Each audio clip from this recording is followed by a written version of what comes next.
Welcome, everyone. My name is Adrian Engel.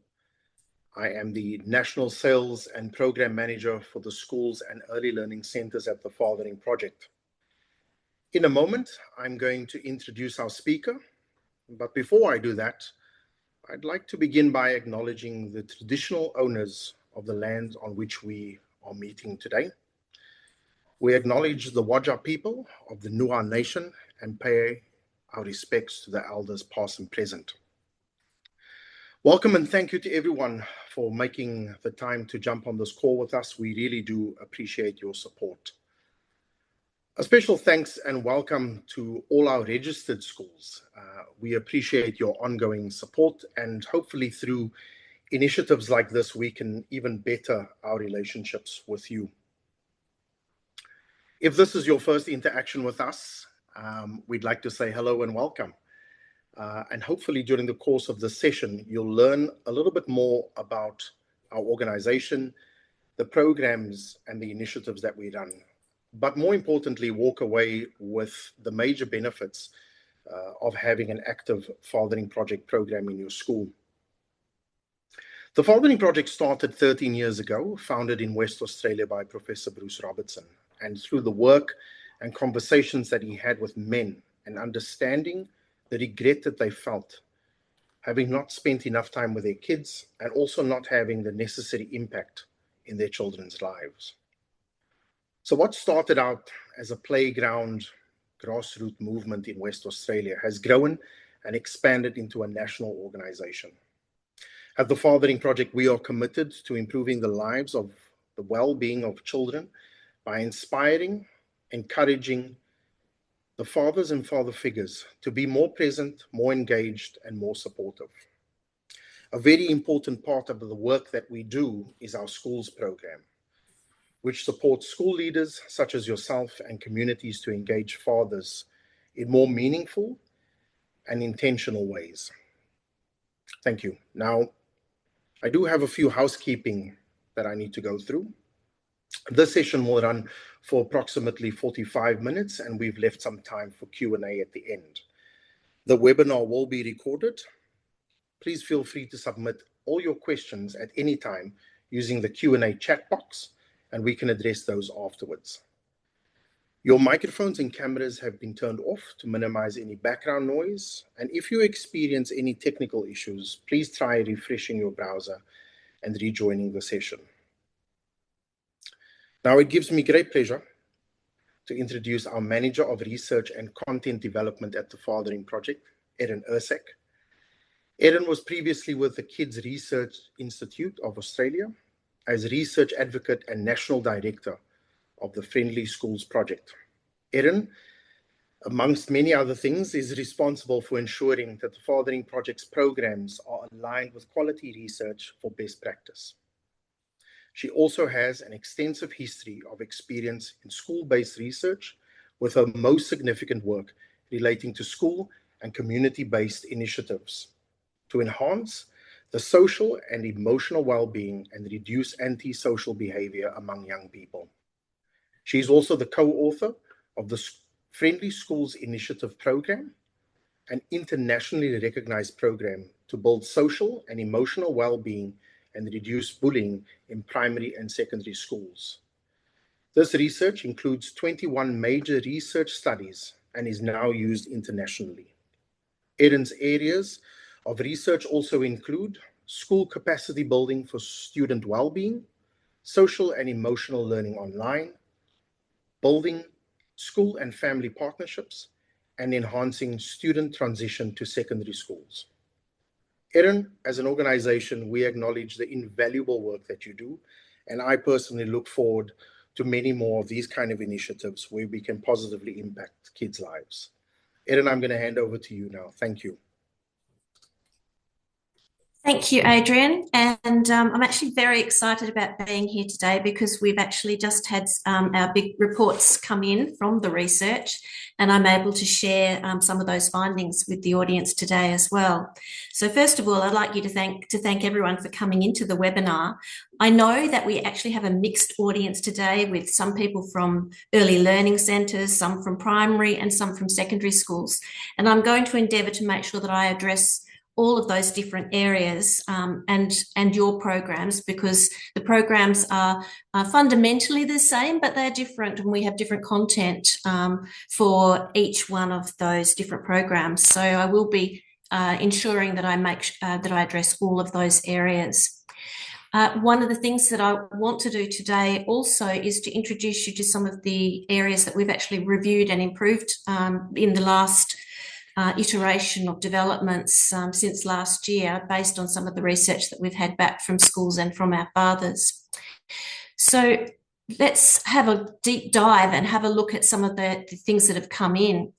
Looking at the project aims, just to give you the overview, the aim here is to improve student academic and wellbeing outcomes for students, particularly through schools. And the aim of this is to do this through engaging more fathers through the school and through your family partnerships. We're also trying to build at that more equitable approach to engaging parents and carers by actually engaging that group that historically don't really engage well into schools. As part of that, we're finding that Australian fathers, in our most current research that we've done through the State of the World's Fathers, are actually a little bit ahead of many other countries in the world, in that they are really interested in engaging more in the care giving to their children. So we need to move, I guess, with the times at our system levels as well, to make sure that we're allowing for fathers to have access and to feel comfortable in our schools and other organisations. We also aim to provide evidence-informed practical strategies and tools for the schools and early learning centres, and to provide you with engaging activities. And the other side of it, which I'll explain a little bit more as to why this is so important, is to help you to facilitate the development of DADS programs or DADS groups in in schools where possible. And I'll talk to you a little bit more about the evidence around these areas as we go. So this is an exciting part that I do want to share with you because it's hot off the press. I can now provide for you the compelling evidence, and I know that for schools that it is very important that whatever programs you take on board, they need to be based on evidence. They need to be proven to work. We need to have robust evidence around them.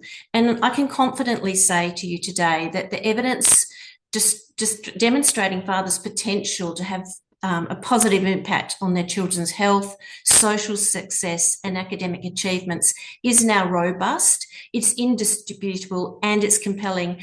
And we know that fathers do make a huge difference. And we also now are seeing a lot of new research looking at the impacts of fathers in schools. And to add to that, we have just completed our Fathering Project Impact Evaluation for 2025. So as I mentioned, it's hot off the press, and I can bring to you the findings of the Western Sydney University research team who conducted this evaluation for us externally so that we could really see, are we making a difference? The report from Western Sydney University clearly shows that the Fathering Project has shown to strengthen father-child relationships, enhance school and peer connection. This has come through quite substantially through the evidence, which is fantastic news for us with our schools program. We also have shown to build fathers' parenting confidence and capability and their self-efficacy as fathers in the actions that they're using and putting into place. And that we do also shows quite strong evidence around supporting fathers' wellbeing and in increasing their awareness around wellbeing, but also improving mental health. And we've also shown that we can deliver high participant satisfaction through our programs as well. So we're extremely happy to be able to bring that evidence to you today and to be able to confidently say that we can do these things.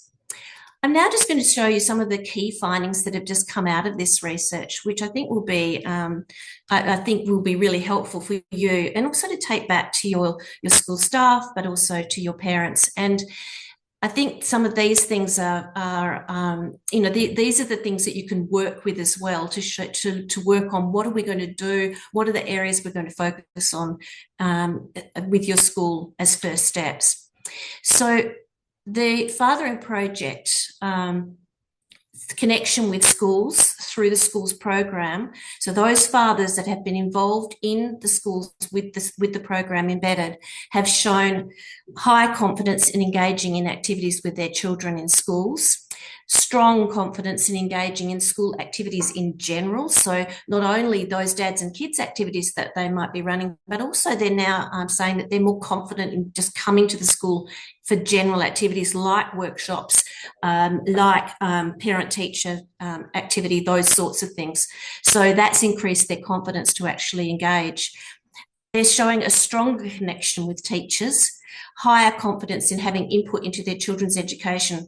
And this is a really big step, because we were seeing prior to this in our early interventions before the impact. So doing evaluation of fathers prior to them coming into the program, that confidence wasn't strong, particularly in those two areas, and particularly in input into their child's education. So I think this contact with schools is really building that confidence in that area. We've also seen significantly stronger connection with other school fathers, and I'll show you why this is important in a moment. But the one that really makes my heart sing is particularly strong confidence in encouraging positive attitudes towards learning and school. This is an area where fathers do tend to have a little bit more impact than mothers in the research. It's shown that when fathers actually have a positive attitude and instill that in their children, that we see big inroads into children's academic success, their well-being at school, and generally how they engage with the school, and not only the school, but their teachers as well. So, as an educator, that actually really, that area I see as critically important. So to summarise, the benefits for you have been that we know that fathers have that strong influence in children getting higher grades, as well as their attitude towards learning and to the school. So this is a huge thing for schools. When fathers value school and education, children show a far more positive attitude towards learning, towards the school in general, and towards their teachers. Students whose fathers participate in school activities actually are being shown to enjoy school more and are less likely to have behavioural issues, which means that teachers can get on with teaching, a critical factor. Also, what we're seeing is that fathers play an important role in boosting their children's confidence, their self-esteem, and their resilience. And there's some really interesting information around this, and things that perhaps you could follow up with later, that we talk about in our website and in our channel around fathers and how they interact in play and activity with their children, and the way that they interact with their children that actually helps to build children's risk-taking and resilience and their self-esteem. So this is really important area as well. We also know that fathers have a significant impact on the social and emotional well-being of students in your schools, and that these have lasting impacts into adult life. So these are, I guess, the benefits that we're seeing, where engaging the fathers can actually help you in all of these areas in the school. Other reported change that we saw within the most current 2025 research that's just come out was that we're seeing a large proportion of the fathers reported moderate or greater improvements in these areas. What we were looking at was how much change are we seeing within these areas within fathers. And these were the ones that they showed the most significant improvements in. So, and a big one was understanding their impact as fathers. And I think that's important, because in schools, if we can let them know just how important they are for their children and the impact that they can have, that gives them the confidence to engage and to come in and be involved. They have increased their confidence in creating closer bonds with their children, and dads and kids activities have been shown to really increase that as well. Being positive role model to their children was a big one where we've seen good change. Being more attentive and present, using more positive communication and actually engaging them in more conversations and deeper conversations, and making more time for activities where they closely engage with their children was another one. And a really important one that we've been pushing hard in the Fathering Project was actually helping them to check in on their children's emotions through daily check-ins and helping them with that language to use and how to actually do that with their children. Because children are not as likely to come to their parents to talk about their emotions. So it's important that parents and in particular fathers make those steps and engage with their children. So these are big changes. We also saw that if you then add a dad's group into the mix as well as your father inclusive practice in the school, you see even greater change. So you see even greater school connectedness. We're seeing higher relational engagement with their children, even stronger emotional engagement, higher levels of child initiated communication. What I mean by that is we also measured how children go to their fathers and how much they do go to them and what they go to them for. And what we saw out of this, which was not necessarily intentional in that we didn't work with the children, but what we actually saw was that children go to their fathers more and initiate communication when their dads have been engaged in dads groups and when they've been engaged in the face-to-face activities within schools. We're also seeing stronger emotional communication patterns, as I mentioned before, and higher wellbeing indicators for the fathers actually in the dads groups. So we do see that that father-to-father connection through dads groups appears to really bolster all areas. So what does this tell us? Well, these patterns actually show us that the programs are particularly effective at building father-to-father connection with school communities. So the Fathering Project does do that, and we can help you to do that. And that's what was, came out of Western Sydney University, that this is a strength that we have. And through that, that strengthens overall school engagement and confidence in participating in their children's education. So looking at that, they begin by engaging in the school with their kids. It's the biggest draw card, is engaging with their kids. Then they engage with other fathers through the dads groups, which is a powerful connector. This helps them to connect way more closely to the school. And then through that activity, they actively support their children's education and their children's school. So it's just wonderful for us to see that these things are actually making the difference. The next section I just wanted to look at very quickly was that the resources that we can offer schools, this confounded me a little because it was actually way higher than I expected. But of all the resources that we offer and the things that we said that we could offer for fathers, and this is for the fathers that haven't come necessarily into the schools program yet as well, but 65 to 90% of fathers reported that they would be somewhat or extremely likely to use school-based resources around addressing fathers coming from the school. So this, this shows us that there's a high receptiveness. And if you look at that model there, you can see just some of the things that we provide for you that you can put out to the fathers that are being so receptive to these sort of things.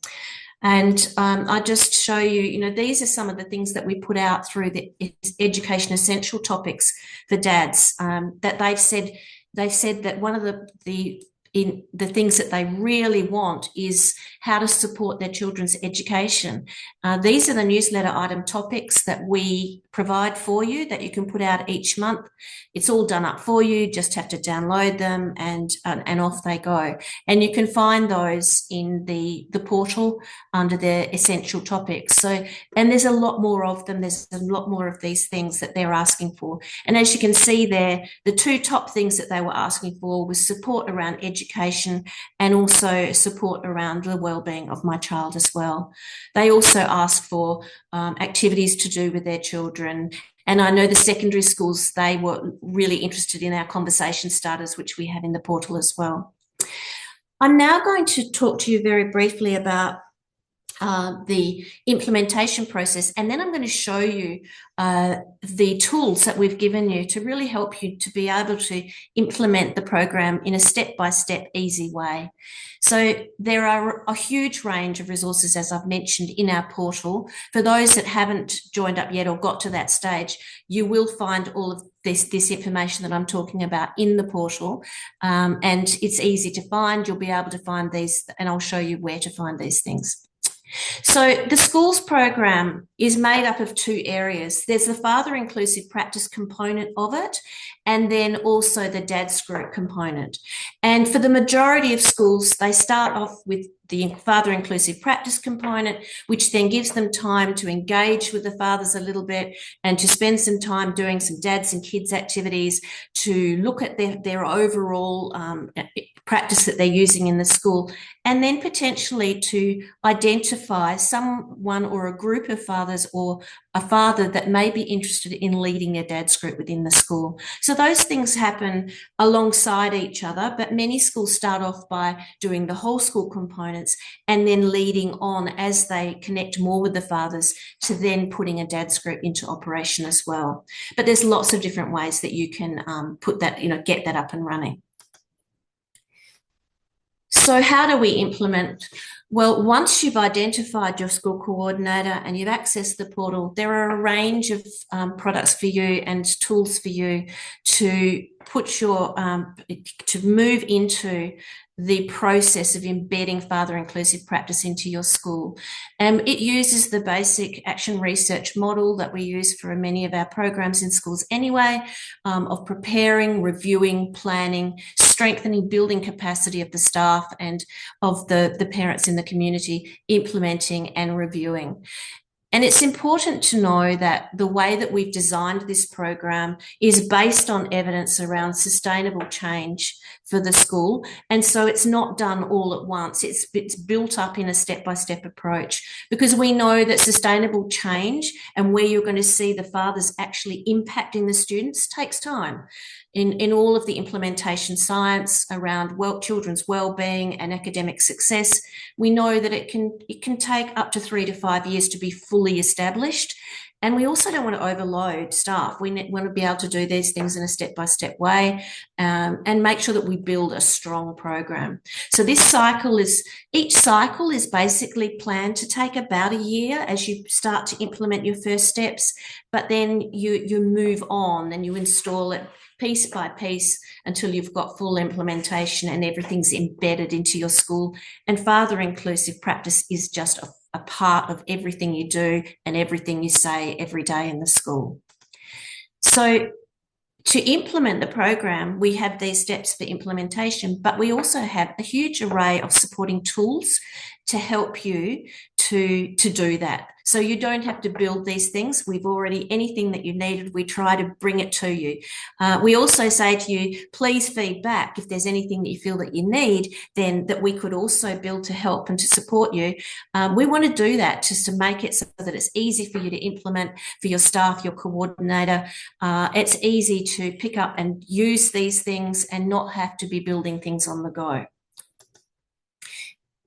One of the tools that I'm going to talk to you about now and show you how to use is the Father Inclusive Practice Guide.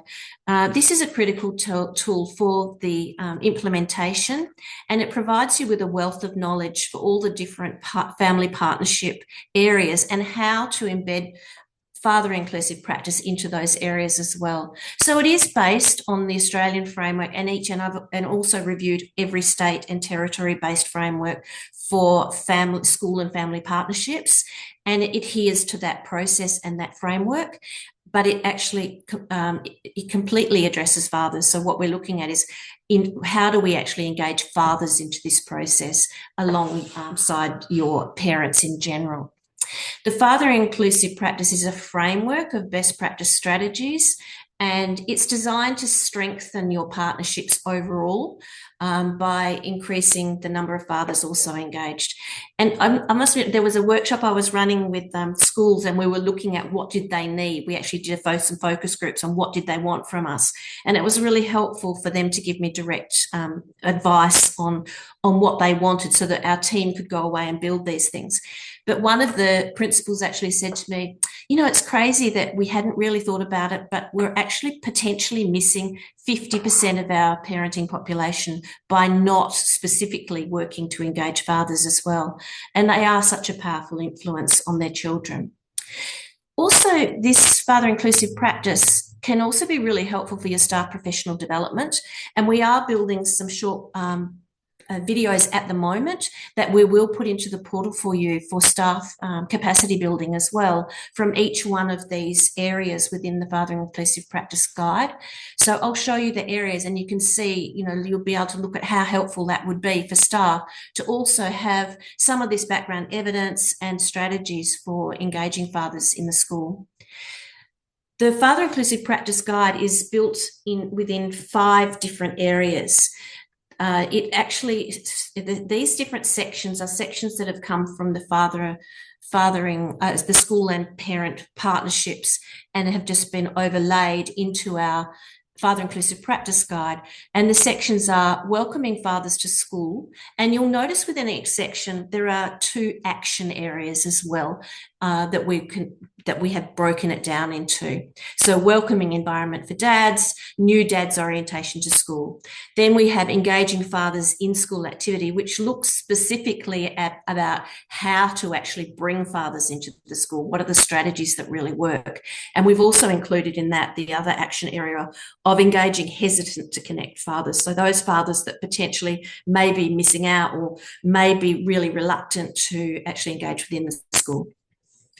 We also look then at building father inclusive partnerships, and this looks at developing a culture of partnerships. And this area particularly looks at how to help fathers to understand their role in this area, and how to help the staff also to build that knowledge and understanding and engage fathers into partnerships in their child's education and wellbeing development.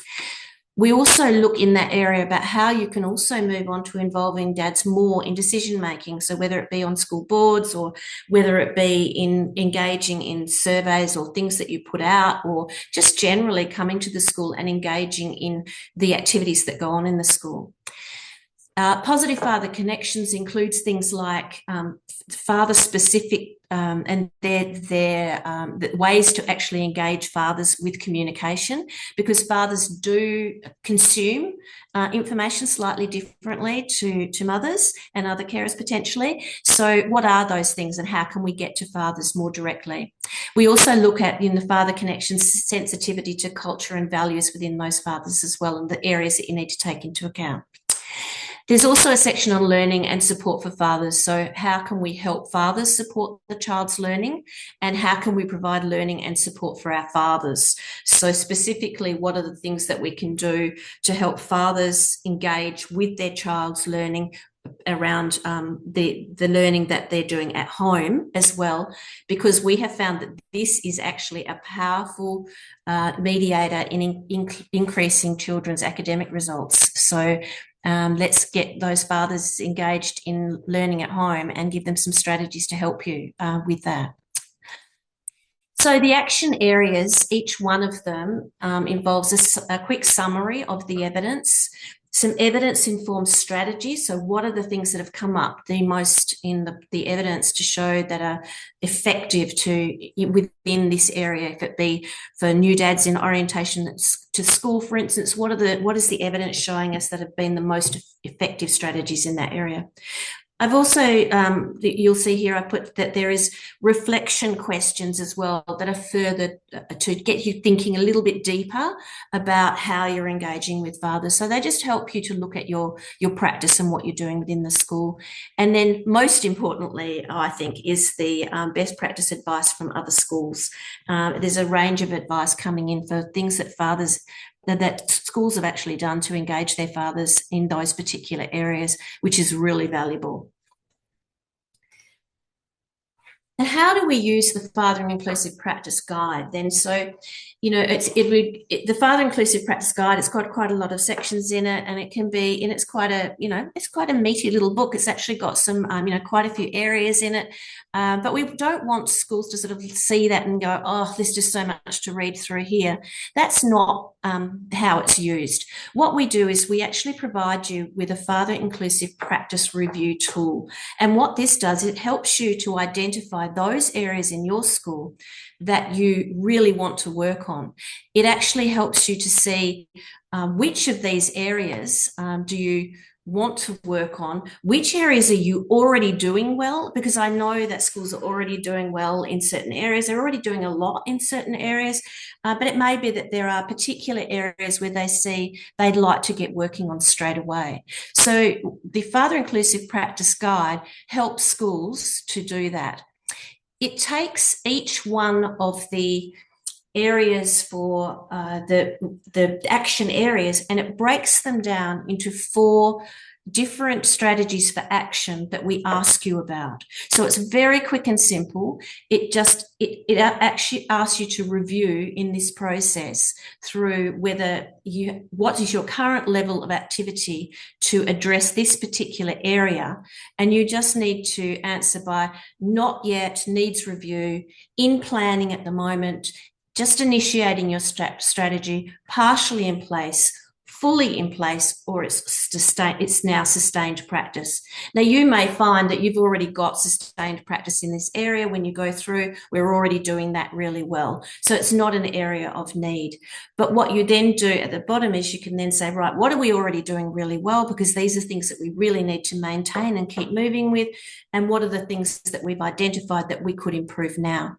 Now, if you do that for each one of the areas, you will come up with a very quick map of the things that you'd like to work on for this cycle, and the things that you see that you can celebrate that you're already doing really well, and you can celebrate that with the staff.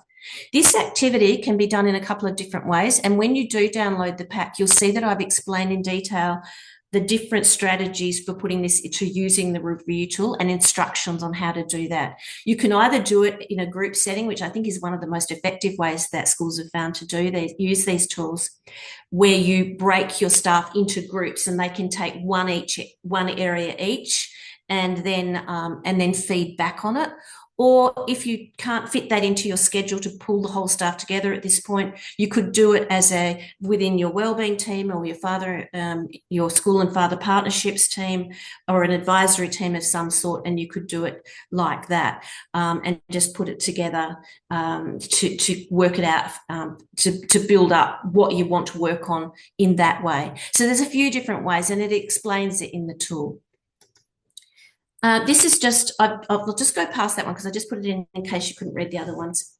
Once you've reviewed each one of the areas, and you've actually identified the areas where you need to do some work and the areas that you're doing really well, then you can start to build your plan.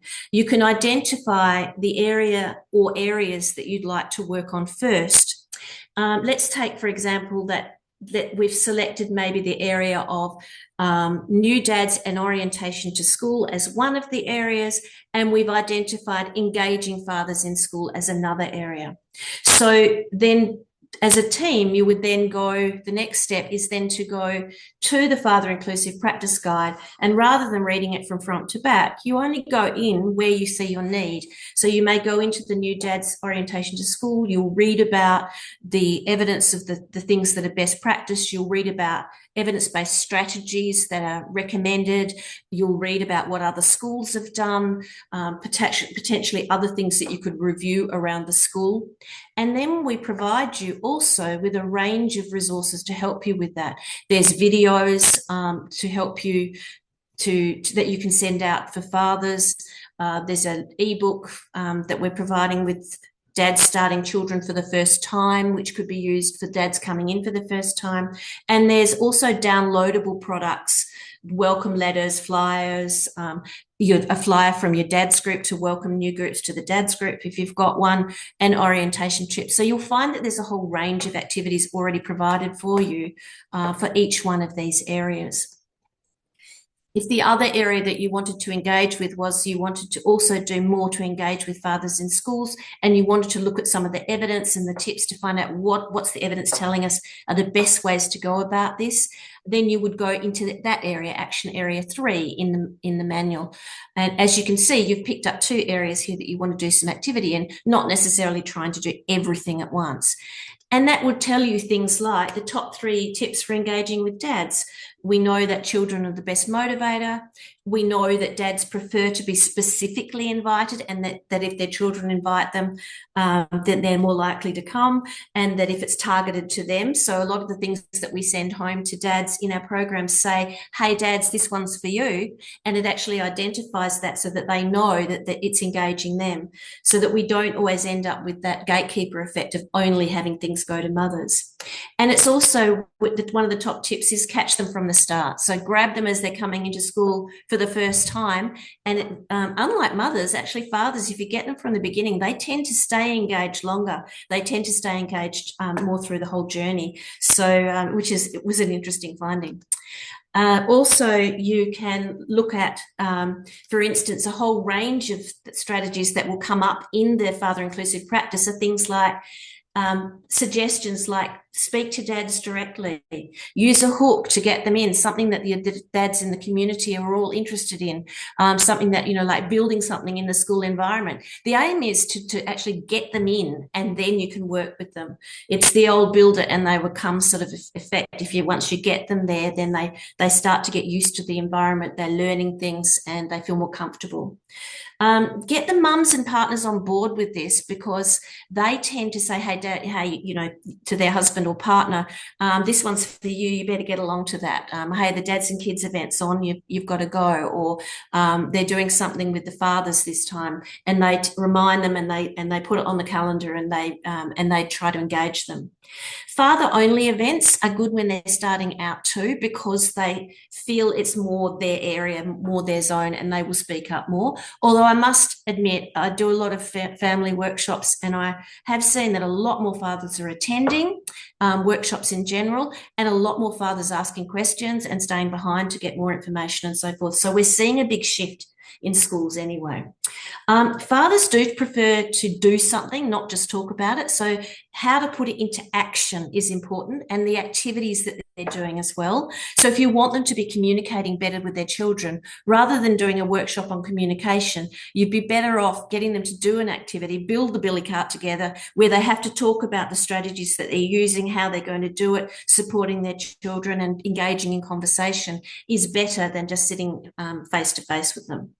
Fathers also like to know, why is this important? So we like to say a little bit of the evidence. The Fathering Project has told us that the evidence shows that this is really important. And then we give them that point, one key point, and then they work from there. They also like short, sharp tips, not long pieces. And they like to use calendars and planners, so engaging them into the calendar and so that they know it, they can build it into their lifestyle and their life and work commitments. So you'll also find then in the portal all of the resources to back this up, and a range of different things like dads and kids activity ideas and resources. You'll find then the activities and ideas for your events. You'll find the range of things to help you to set it up, the invitations and so forth. There's also something that was really popular, particularly in the early years, feedback from fathers and the primary school, was dads also said that they'd really like more activities of things to do with their children at home. So we do have a lot of those, and we're constantly building on that as well. So the aim here is that once you identify the areas from your review that you think you'd like to work on, then you hone in and you build some steps and strategies from those areas of the father inclusive practice, and you work step by step through those areas rather than trying to do it all at once. And involved alongside this, then you might also consider in a staff meeting or a PD time, actually using that Father Inclusive Practice Guide to build a little presentation to the staff on what the evidence is saying, what are some of the strategies that they could also put into their classrooms. That's the way it's designed. So the Father Inclusive Practice it can be used for staff development and capacity building as well. So, and as I said, we're building some more videos. We're going to build you some more pieces to help you with that, so you don't have to do it all yourself. So ultimately, the aim is to build this project step by step, one step at a time. I know that you have very crowded curriculums, there's a lot going on, and that it can't all happen at once, but you'll also find that that strategy works particularly well for fathers. So engagement with them, first of all, through your dads and kids activities, bringing them in, reviewing your current practice to make sure that you are doing this strategically and that you're not trying to do things that are not going to work within your school context. That family practice review tool will help you to see what are we already doing well and what do we want to work on, and what are the strategic steps that we're going to take. Sorry, I got stuck on that word. In a step-by-step way to plan for this year's cycle, and then engaging with the fathers in that way, you will see them flourish and you'll see the confidence build. And as the fathers are reporting, you will see that their children are flourishing because their fathers are engaged with the school. So I just want to say at this point, please use the resources. If you have trouble finding any of the resources in the portal, we do portal induction series for you as well. And also, we really value your feedback when it comes to coming back to us with anything that you might need or things that you need support with, ideas particularly. As you'll see, we do use a lot of advice from schools, and so we need that coming in. So I hope this has been helpful for you in engaging in how to use our resources and the benefits of the Fathering Inclusive Practice Guide and the review tool, and how it can help make your job a little bit easier and more strategic in addressing this area.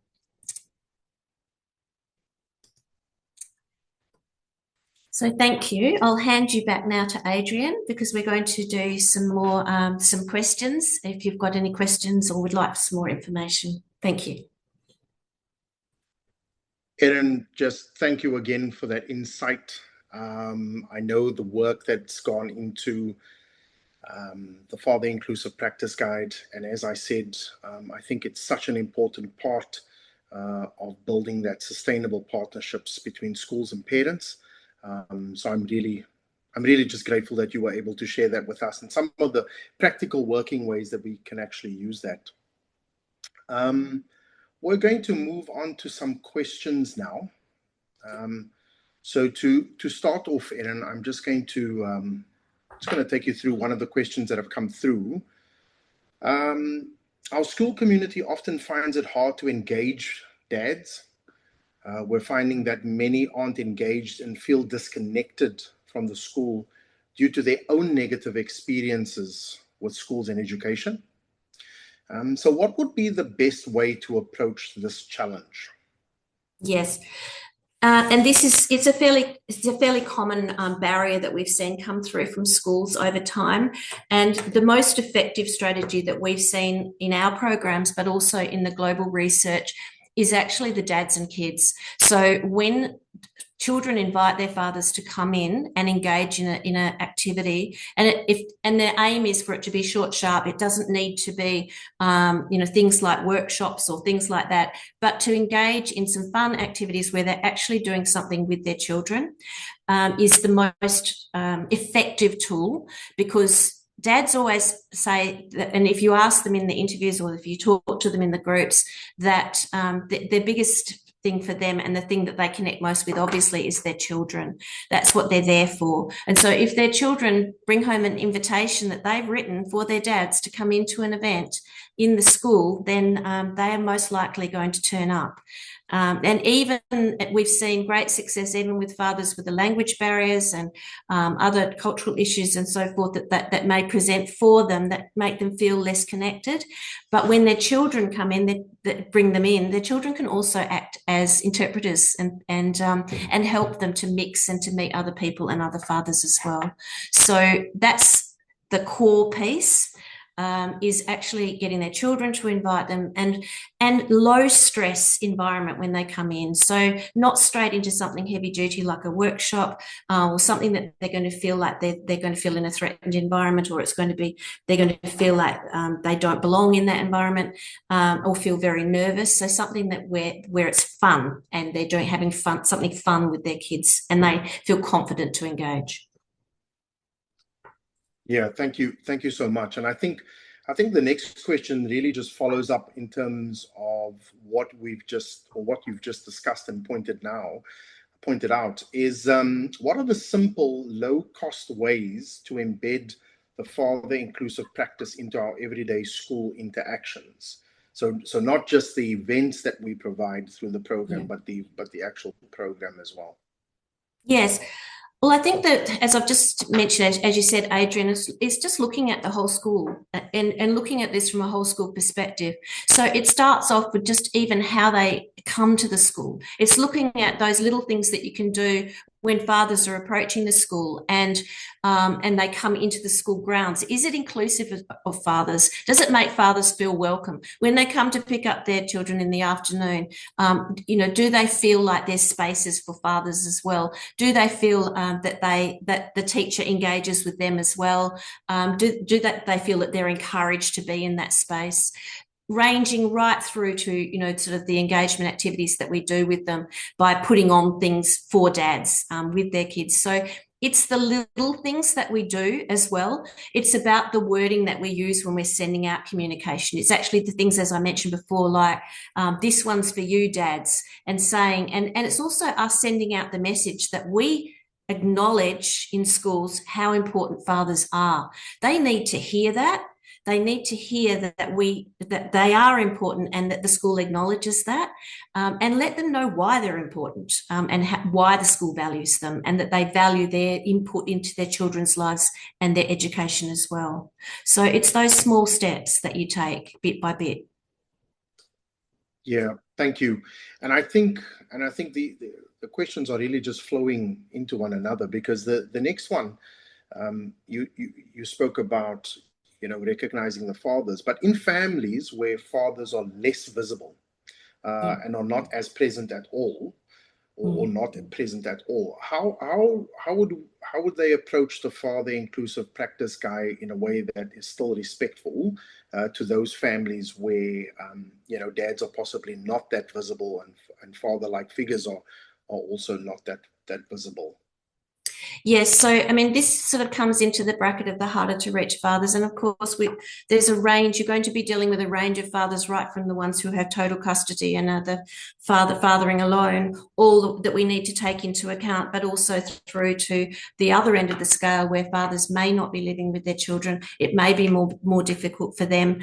And this is part of the process. One of the first things to do is to find out about them, is to find out about the fathers in your school, to work out, who are they, what is their life like, what is their connection within the family, what is their contribution to the school going to be able to be if they're a single father with full-time working and those sort of things.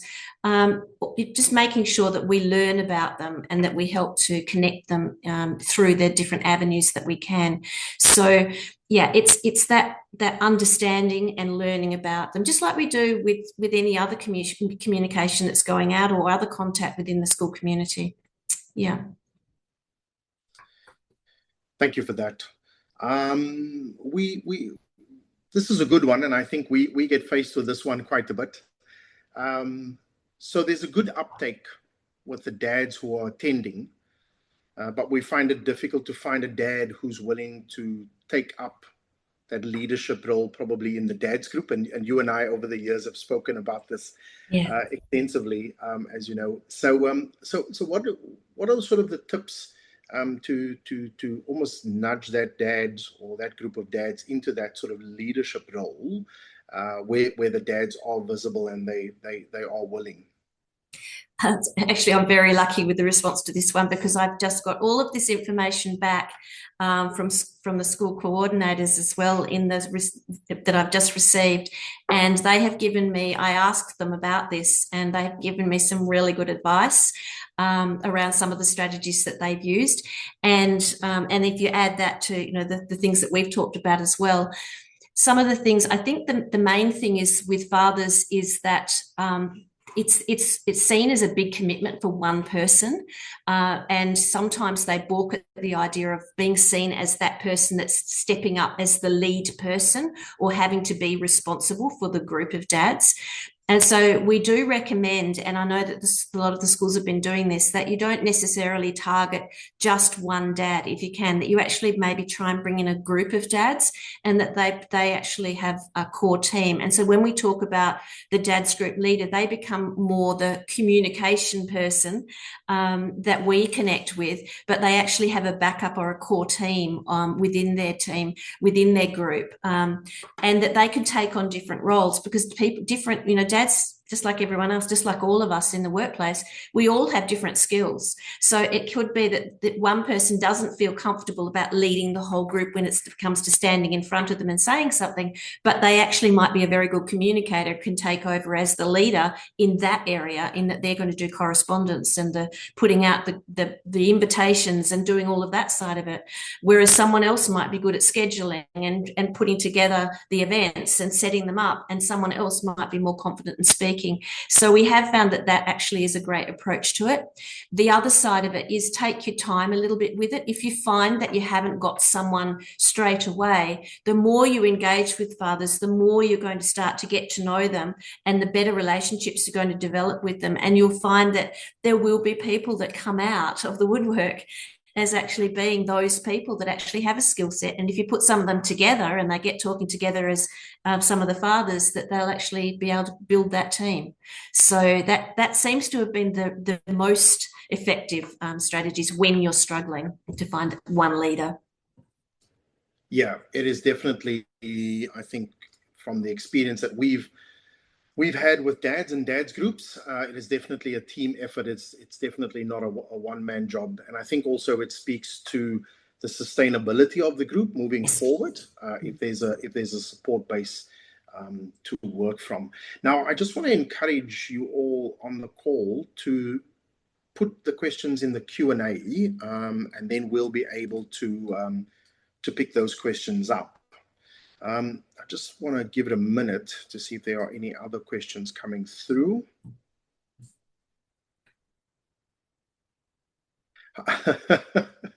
Erin, you'll recognize this one as well. How do we handle the pushbacks from mums, and yes, particularly yes, single mums? We yes, also live in a society with same-sex couples. yes. And how do we make everyone feel, I think, welcome in the family context? Yes. We also have some good resources for this too in the portal to help you with this, and some things that you can send out to your school if this comes up. But it's good to do this up front, actually, and we do have some awareness raising pieces just to put out when you're first starting, because it is. And I must admit, as a woman too, there's an element of jealousy there when we see the dad's group start up as a formal thing and they're doing all these fabulous things. But we acknowledge the fact that mothers have always been the core people within the school environment, and there's always been it's been a lot easier engagement with mothers in the school environment. But in order for the child's benefit, we need to bring up that other side of making sure that we also include fathers. So, what we're doing here is we're also helping mothers. So the aim of this is to bring equity where the care load is actually distributed across both mothers and fathers, and also so that fathers input and they see their input into it as being critically important as a partnership. So the whole program is not to exclude mothers, it's actually to build partnerships and to build that parenting partnership with the school so that fathers also can engage in that. And I think it's really important for mothers and fathers to see that for instance, if I'm engaging as a teacher with a parent about a child who might be having, or I want to have discussions about the child because I want to get to know them a little bit better from the parent perspective, that I get a much deeper understanding when I can hear from both parents if there are both parents. So that's really important. Also, from the same sex perspective, we often find that there are often within us the two partners, that there is often one partner picks up more of the role of the other as well, so that they tend to take on some of the more of the active play and things like that the father does there. And we never really exclude mothers from anything. The aim here is to just bring fathers more into the picture. And mostly we found that mothers are really supportive of this, and they actually encourage their partners them to come along. There have been occasions where we've had single mothers as well, who have wanted to come and attend something so their children don't miss out. And mostly schools just engage with that quite easily in dads groups.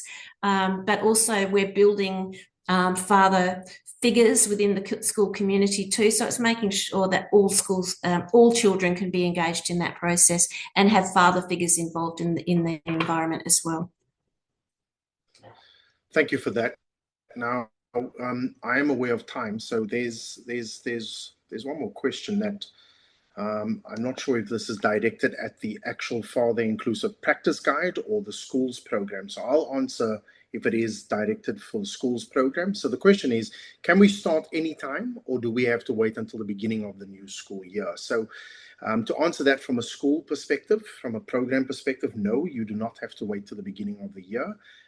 Our program is available now. We can start the school within the next week. So a school program doesn't have to necessarily run in an academic year. It can run in a calendar year as well. But Erin, I think more importantly, just with that question, if we put that in context with the Father Inclusive Practice Guide, what would your recommendations be around that? Yeah. So the implementation can begin at any time, and that's the beauty of the implementation steps of just going in at any time. So it may be that you decide to start just reviewing your practice.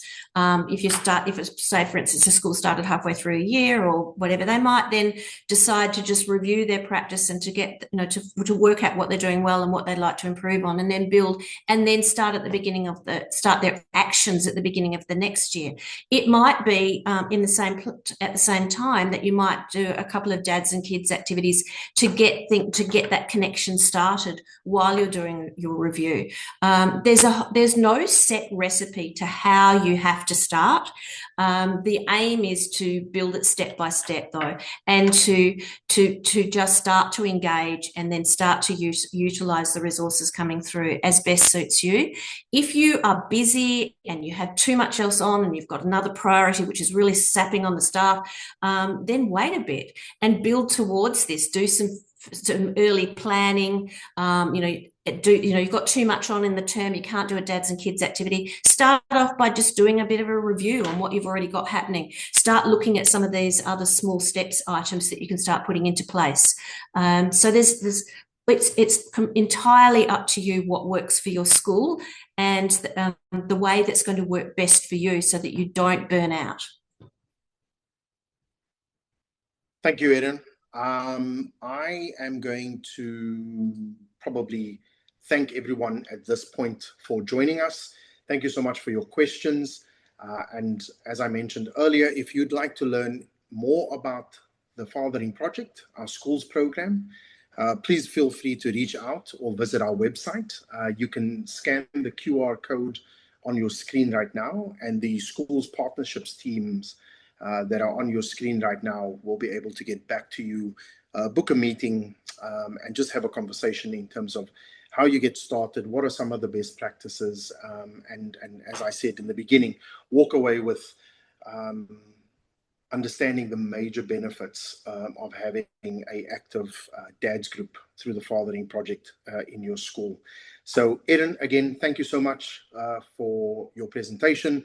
As I said, we value the input that you have on our program, and I look forward to more initiatives like this to build those stronger relationships with the schools. Again, I just want to say thank you to everyone for joining us. Have a good evening. And if you're in Perth, have a good afternoon.